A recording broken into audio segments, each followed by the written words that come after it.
Hey guys, welcome back. So today we need to talk about a choice that honestly feels a bit confusing right now, but in a good way. I've had this natural titanium iPhone 15 Pro since November 2023. It was my daily driver for a long time, over 500 charge cycles on it now. And in my other hand, I've got the base model iPhone 17 in lavender, which I've been using heavily as my secondary phone for about 10 months now, sitting around 250 cycles. And a lot of friends have been asking me lately, should I save some money and grab a discounted older Pro model like the 15 Pro, or is the newer base model iPhone 17 actually the smarter buy? So in this video, I'm just going to share my honest day-to-day experiences with both. We'll talk about how they hold up in real life, looking at the design, the displays, performance, and that heat issue on the 15 Pro, battery life, cameras, and yeah, iOS 27 with the new Siri AI that honestly changed my entire perspective on upgrading. What's so special here is that when the iPhone 15 Pro came out, it was a huge milestone. The first titanium iPhone, the first to ditch the mute switch for the action button, and the first phone that could genuinely run AAA console games. But then Apple dropped the iPhone 17 and honestly, it's the biggest game changer for a base model we've seen in years. Let's get into it.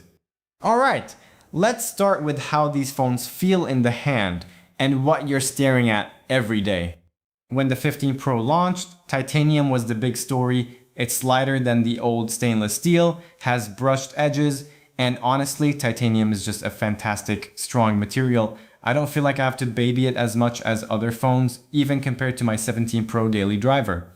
The base iPhone 17, on the other hand, sticks with classic Apple's aluminum. It feels super solid, and it has those softer curved edges that started around the iPhone 15 era, so neither of these dig into your palms like the older iPhone 13 or 14 did.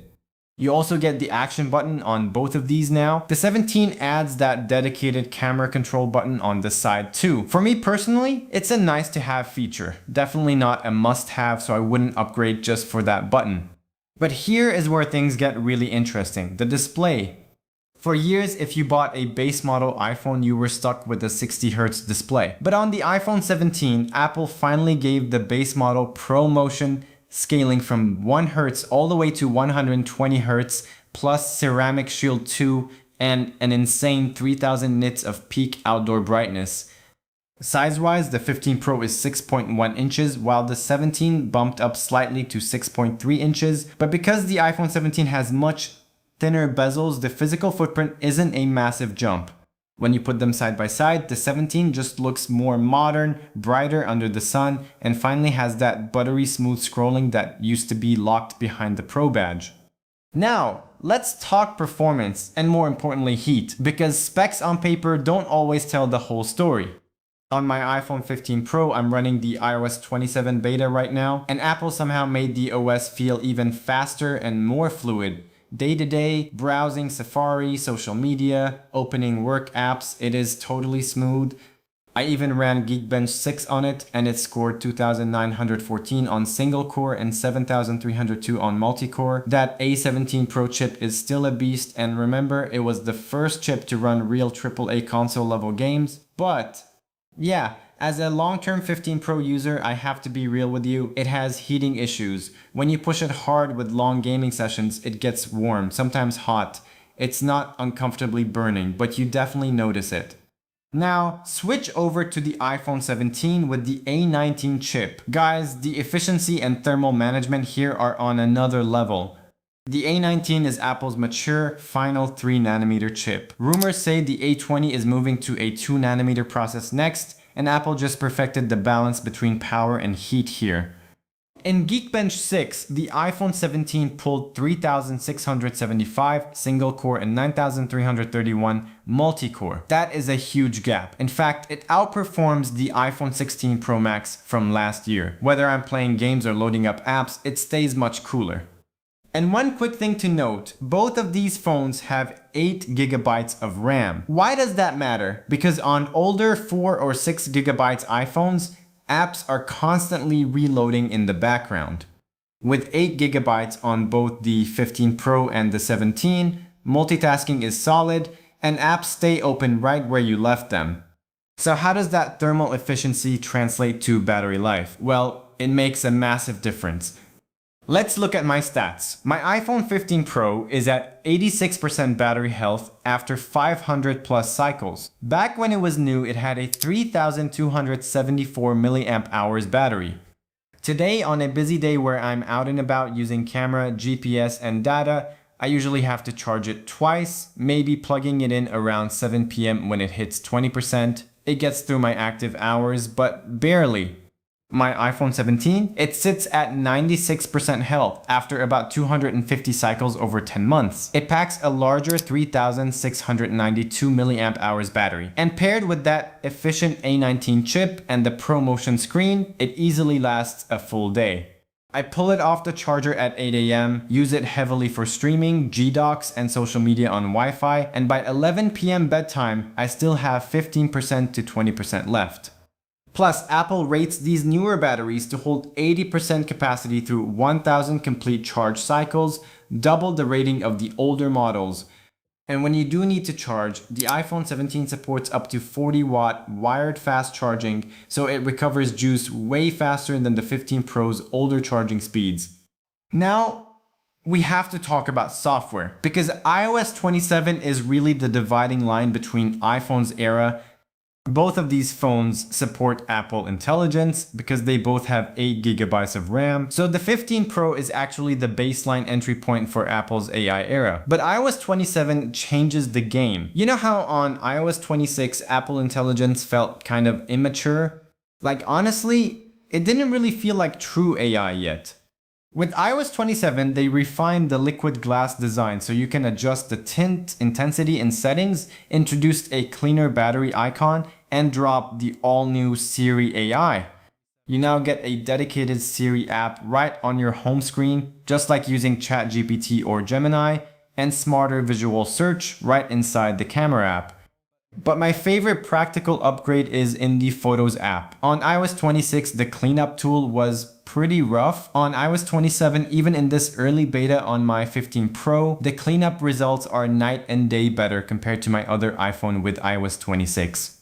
They also added extend and reframe AI tools that genuinely work great, all while keeping your data processed privately on device. Honestly, iOS 27 changed my mind. Before, I wouldn't recommend upgrading just for AI. Now, the new Siri AI is a feature that's actually worth wanting. Okay, let's talk cameras and workflow, because this is where the 15 Pro still punches way above its price tag. When the iPhone 15 Pro dropped, its 48 megapixel main sensor was huge because it let you shoot at 24, 28, or 35mm focal lengths and output 24 megapixel photos by default, giving you way more detail than the older 12 megapixel defaults on 14 Pro. Plus, you get a dedicated 3x optical telephoto lens. The iPhone 17 also gives you a dual 48 megapixel setup, including a new 48 megapixel ultra wide, and it has this awesome 18 megapixel center stage front camera with a square sensor that lets you shoot wide landscape vlogs without turning your phone sideways, but it lacks a dedicated telephoto zoom lens.